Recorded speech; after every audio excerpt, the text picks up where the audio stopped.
মার্কিন আন্তর্জাতিক গণমাধ্যম জানায় ইরানত যুক্তরাষ্ট্র ও ইসরায়েল যৌথ সামরিক অভিযানের প্রেক্ষাপটে রাশিয়ান চেচেন নেতৃত্বাধীন বাহিনী ইরানের পক্ষে যুদ্ধ করিবার ঘোষণা দিয়ে একই ওয়ারে মার্কিন প্রেসিডেন্ট ডোনাল্ড ট্রাম্পের দাজ্জাল আখ্যা দিয়ে এই সংঘাতের ধর্মযুদ্ধ হিসেবে উল্লেখ করা হয়।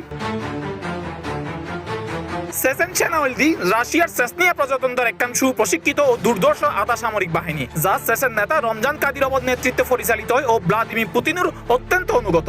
ইতারা উত্তর ককেশাস অঞ্চলের সুন্নি মুসলিম যোদ্ধা ও তারা নৃশংসতা ও স্থলযুদ্ধের দক্ষতার লাই তারা বেশ পরিচিত।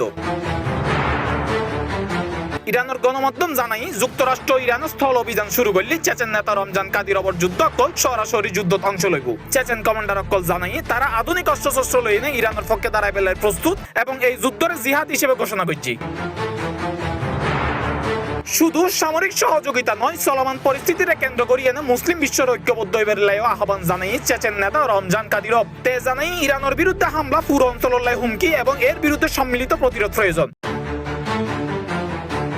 গত 28 ফেব্রুয়ারি ইরানের বিরুদ্ধে যৌথ হামলা শুরু করে যুক্তরাষ্ট্র ও ইসরায়েল। ওয়াশিংটনের দাবি ইরান পরমাণু কর্মসূচির আড়ালে বোমা তৈরি করে, তবে তেহরান বরাবরই এই অভিযোগ প্রত্যাখ্যান করে আসছে।